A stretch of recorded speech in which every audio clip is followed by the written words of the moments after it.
anyway, that's Go ahead, Tom. that's for another time. It's Yeah. but one last little footnote. This morning I was reading on the UCA News, the Catholic Asian News Service, which is run by the Jesuits. They had an article about the I can't remember now if it was the Malabar or Malankar rite in South India, that there is a huge controversy, liturgical controversy, over the synod without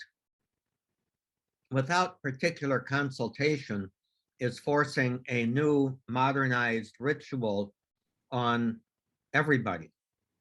And there's a sizable group of priests who are simply refusing to celebrate the divine liturgy publicly because they are kind of defying, but they don't want to publicly disobey and cause a schism. So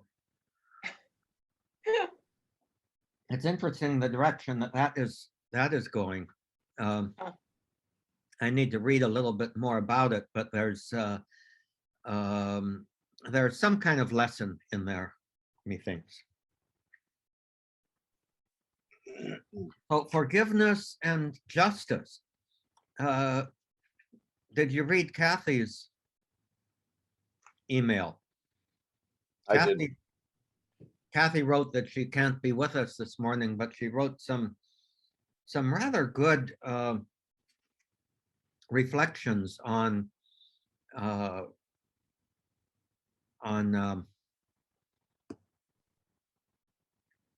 forgiveness and justice, which I thought was really quite good. Let's see if I can find it here. Kathy. Wherefore art thou, Kathy? I started reading the emails and they just get so numerous that I don't know where I'm at. And my cousin just had another, surgical procedure. So I had to read his email to find out how he was doing. So, so I missed Kathy's. I was on my way down the list. And yeah, well, she talks about the confusing justice and vengeance, and that forgiveness is a key that can lead to justice rather than vengeance. Right. And justice concerns itself with restitution, restoration, redistribution, and reparation. I don't think justice is retribution, although I think retribution is real. And then she says, how's that for alliteration? Pretty good. Yeah, but I think that forgiveness may need to lead to some kind of a discussion of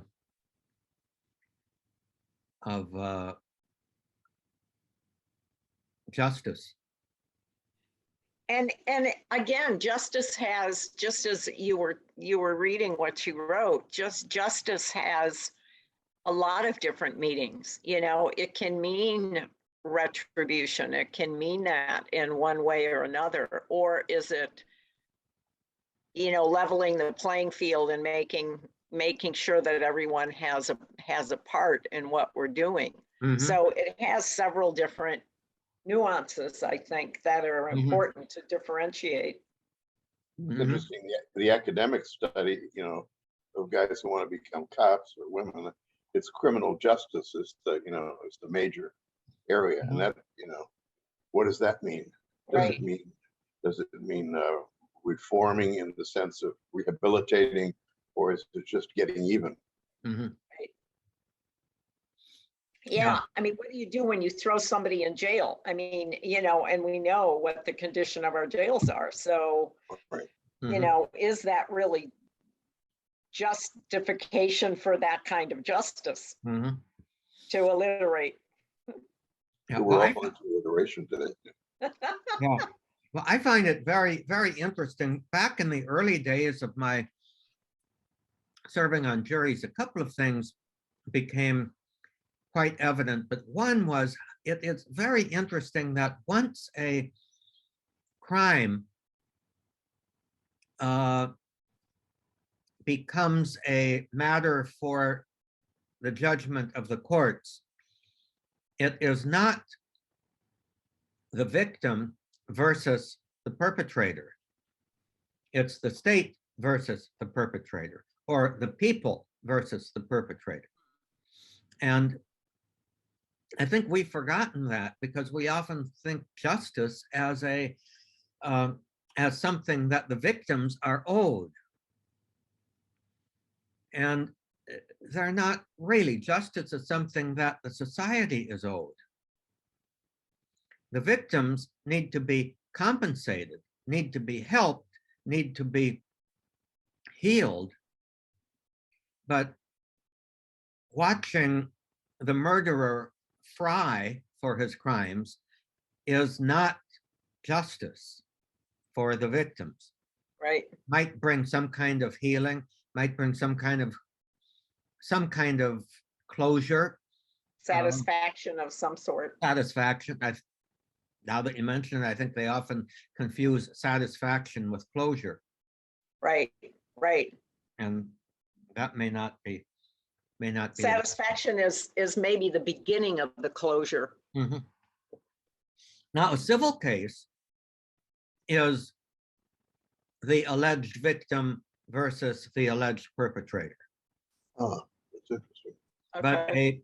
But a criminal case is always, the crime is not simply against they remove the victim, shall we say, as an agent in that criminal proceedings and make the state the agent. When you disobey a law, even a law of regarding homicide, you are committing a crime against the state, the civil authority. So the people of the state of California or the people of the county of Los Angeles versus so-and-so. And I never thought about that. Well, and there was something, and it could mean that maybe I watched too many episodes of Law and Order, but I think at one point they were talking about the difference of that as being a way to protect the victim from any further criminalization by the person that's being convicted. Because they're afraid that he might come back again, and if he's released or gets off, that he might come back and do more damage to that person. So they kind of separate, in the criminal case, they separate the two, and that's the reason for it. Yeah. For the state. I don't think that's the reason. That may be a reason. Yeah, it's sometimes a secondary reason, but I think the whole idea of English common law is a crime committed against all the people. right. And injustice between two people, that's a civil case. Yeah. Very interesting. Yeah, I've never heard. That's great. That's really important. Yeah. And the whole penalty system changes when you go into in terms of what's probative. It doesn't have to be beyond a reasonable doubt if it's in civil court. The preponderance of the evidence. Interesting. Yeah, and that's another thing. And that's why the famous O.J. Simpson could be acquitted of the crime because there wasn't a sufficient case made beyond a reasonable doubt. He could lose the civil case that the family brought against him. Oh yeah. Because of a preponderance of evidence. I think he did actually lose it. He did. And at that time, it made perfect sense to me, even while everybody, all the commentators and everybody was saying, well, how can that be? Coming back to restorative versus retributive justice, I think we could safely say that most of our so-called correctional system is not really correctional, it's penal. Right. And it's not the least bit in terms of giving these very difficult cases, nonetheless, difficult people, the tools to come back. You know, it's really too late. I mean, probably most of them are, you know, the early childhood development, the first 5 years and all that, they've been probably damaged so severely in that experience that it's really hard to undo the path that they take after that. And it's really not their fault. We're going to come into moral theology about it because they've been warped, you know, by somebody else. And so I think it's very challenging. Yet, on the other hand, we have some marvelous people in that prison ministry who are doing excellent things. And I mean, of course, Greg Boyle comes to mind as on the end of those that are out, keeping them out of jail. But even within the Twin Towers, there's some marvelous prison ministry that's done. I've done a little myself when I was back in Hawaii, but you know, I think it's really difficult to make a sea change in the lives of these people because of essentially irreparable damage done to them. Right. Yeah. Well, there are other alternative, I think, juvenile, you know, I mean, you see things on television every once in a while about people, you know, creating an organization and taking these kids and giving them tough love or whatever it is that, you know, that they need in order to straighten them out, and other ways of doing that restorative justice outside of the prison system. So, you know, there are people working on it, but unfortunately it's not enough because the system is already in place. This is a good discussion. It's not public, just among us. But I wonder, it's 3 minutes to 8, and I'm kind of interested in going live a little bit early. We may have a few more coming on. A lot of people wrote that they couldn't make it. Kathy, one of our regulars, being one. Denise wrote at the last minute she couldn't make it. She missed a plane, or they canceled a flight last night. Now she has to do it this morning. No. Jenny Jolly can't make it because of work commitments. So it may well be us. Although Karen Nutt said that she was going to join. So I don't know if she will or not. But shall we see what kind of an audience we can gather on Facebook? Sounds good. Man, thank you. Sure, go for it. So God bless you all. 16 of you are still on Facebook. So God bless you all, and thank you for joining us. And we'll see you all next week. Okay, bye-bye. Bye, Bye. everybody. Bye. Bye. Have a good week. Meanwhile, here we are. Back at the ranch. And it And I'm looks gonna like, turn my light off because it's hurting my eyes. okay. Karen has departed from us.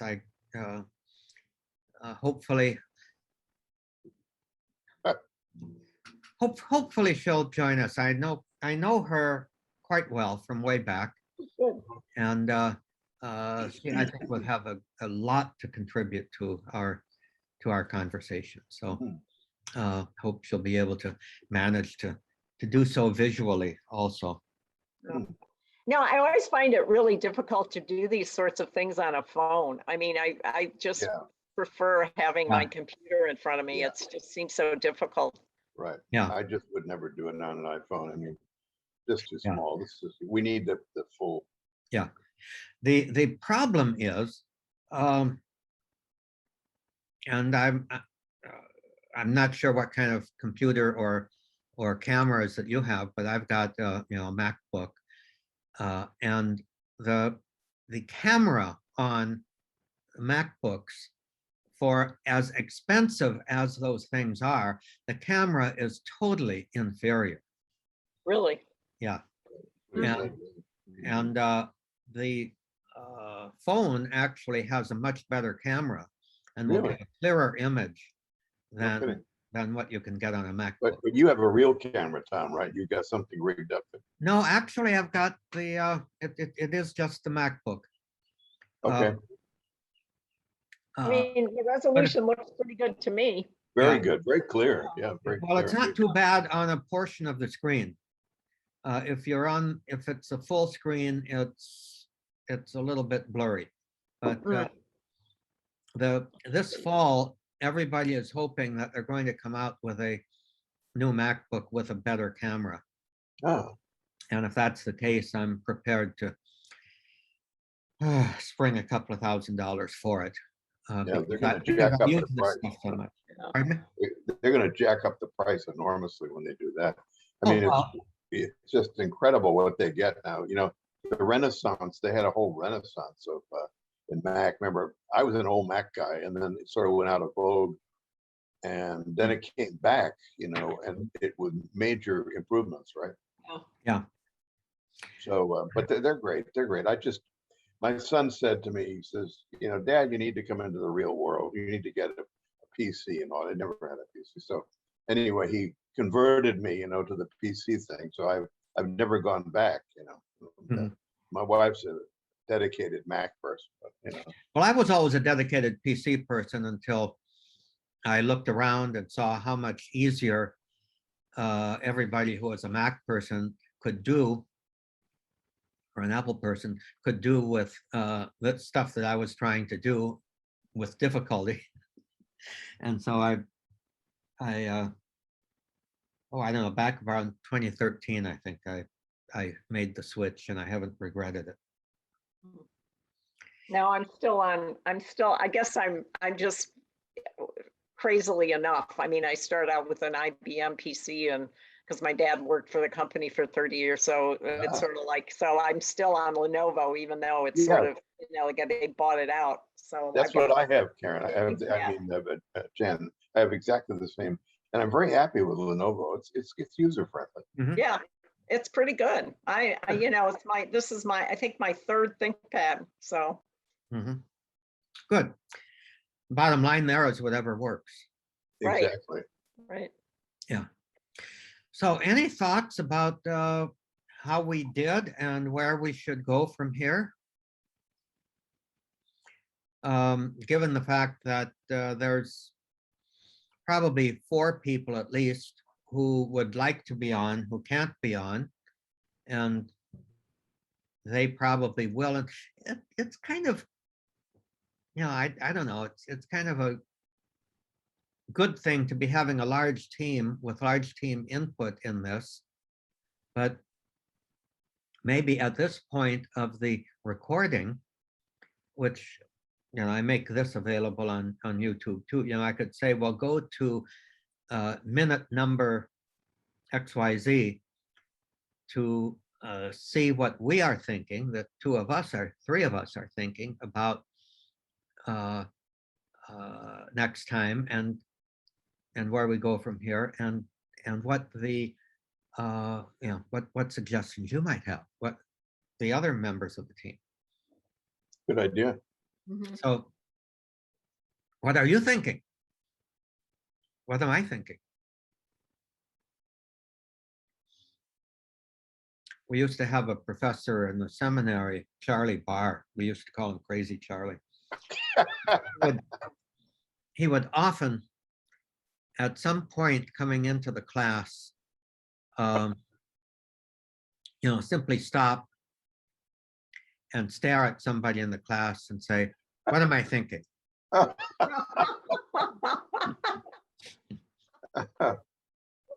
Fabulous. All the names we had for our seminary professors and college professors. It's amazing. Oh, yes. Yeah. Yeah, I don't know what direction. I mean, the forgiveness thing, you know, it's the kind of thing could be, you know, carried on for quite some time. I don't know if there's more in that direction, or we need to maybe take a spin off on that and go somewhere else. I don't know. I'm cool with whatever you guys, you know, Yeah. think is the direction. Dan, what do you think? Well, I mean, I always feel like I'm on the spot when and I can't think of anything, but, with the coming of the end of, our involvement in Afghanistan and where do we go from here as far as war is concerned, and, trying to be beyond war and move in a direction where, we know it doesn't work and it doesn't solve anything. And all it does is create problems, and see where, even the idea of forgiveness can be woven into that. Just what we said about what Biden was saying, that there needs to be consequences. But now that that's happened, where do we go from here? And, what can be the most productive answer to when there's conflicts? Where do we fit in the global perspective as a nation at this point? I find, and what is our position? I mean, for me, peace is always the answer. It's never war. And but yet economically we're so dependent on munitions production and the military. But we don't have to be. We don't have to be. Right. And I think you're in the right direction here. The whole peace movement. In other words, here would be a great rhetorical question. What the heck have we learned after 20 years in Afghanistan, 10 years in Vietnam, add to that Korea? I mean, this is not a political discussion. This is a moral, theological discussion. Right. And all the proxy wars in the Middle East. I mean, with Iran, Syria, everything, and, just and I've got some stuff that I know that I did in some of my classes because we've looked at all this stuff and what are the alternatives to, and even, Father Tom, I remember that dinner we went to at the Turkish organization in Westwood that one time, Right. There are those people that are working toward that as well. And so now with all the refugees that are pouring into all these different countries, that are going to need help. So, what is that? And yeah, I mean, all these wars haven't produced anything. And how do we end, along with that, the animosities that I just saw yesterday, and you talk about, John, you talk about watching MSNBC and inciting your anger, with these guys now that seem to be getting, with this anti-vax thing with the schools and the masks and all of that seems to be getting escalating in a huge sense. And, where now that we've brought this conflict home, what do we do with that in our own backyard? Right. Well, you brought up, a couple of very related questions and articulated the questions very well. Why don't I direct the rest of the members of our team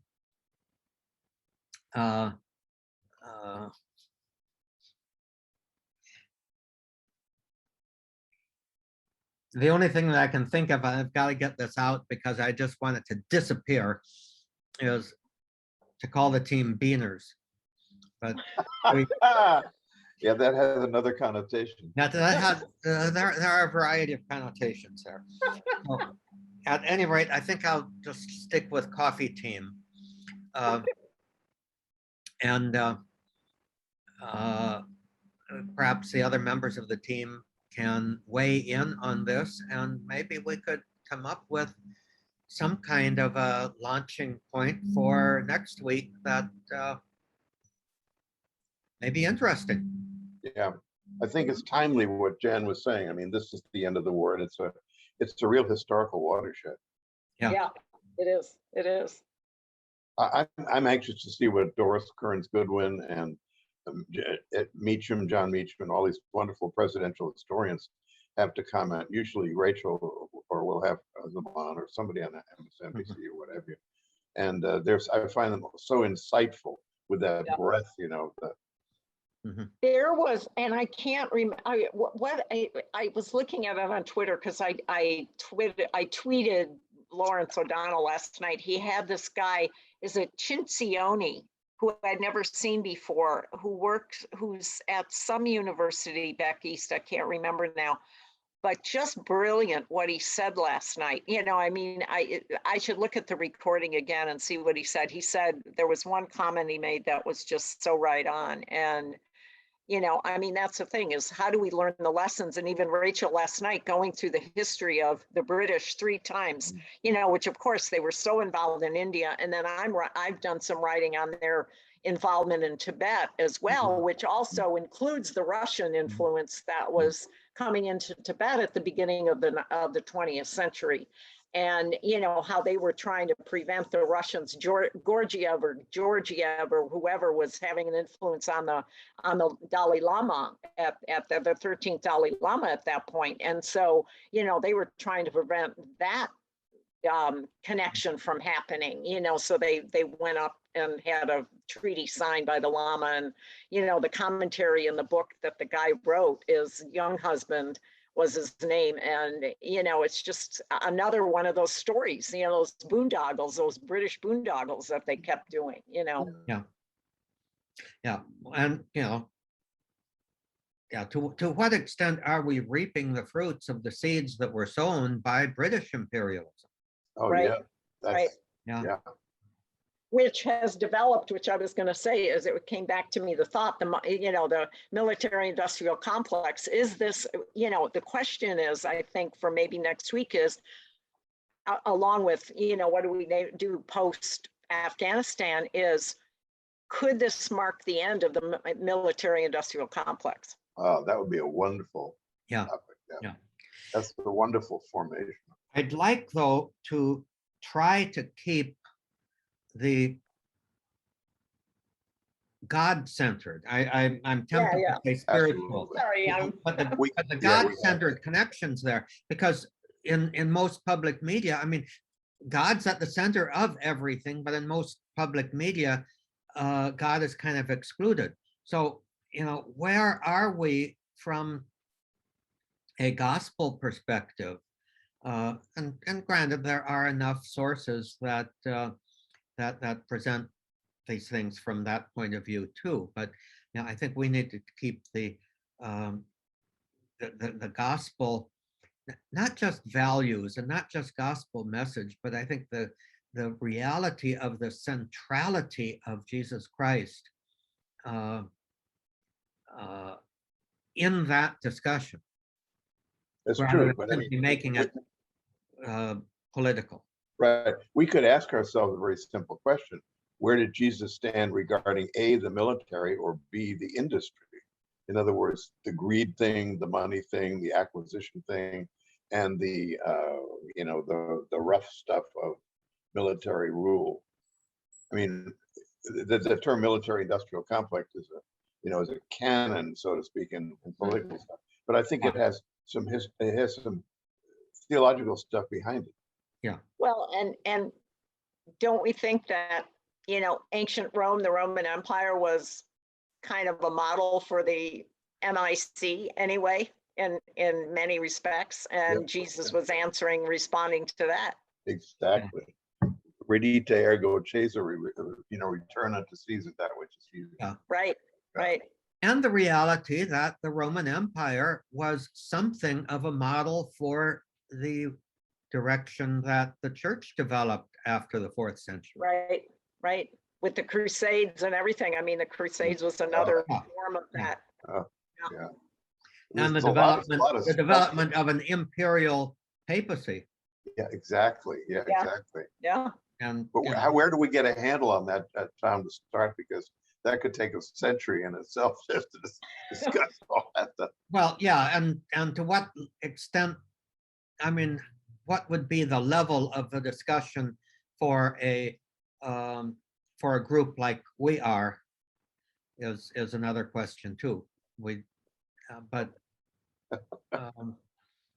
Maybe we form a splinter group.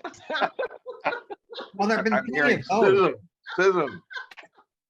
There have been plenty of those. That's the problem. That's the problem, exactly. Everybody's got their own group, right? Yeah. All right. So shall we call it a morning and be Yes. about our business? It's 10:05.